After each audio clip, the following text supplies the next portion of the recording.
Құрметті медицина қызметкерлері, бүгінгі төл мерекелеріңіз құтты болсын. Отбасыларыңызға амандық, дендеріңізге саулық, жұмыстарыңыздың жемісті болуына тілектеспін.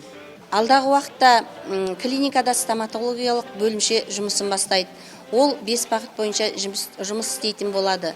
Жалпы біздің миссиямыз заманауи технологияларды пайдаланып, қызметкерлердің жоғары кәсібилігінің негізінде сапалы медициналық қызмет көрсету.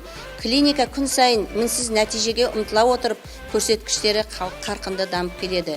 Бүгінгі медицина қызметкерлердің күні, ол барлық медицина саласына қызмет жасап жүрген барлық қызметкерлерімізге алғыс білдіретін күн.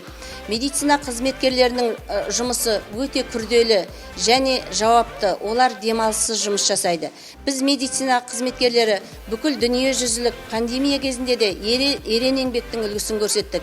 Ең күрделі және маңызды шақта қолжетімді сапалы медициналық көмекті бірлесіп атқардық.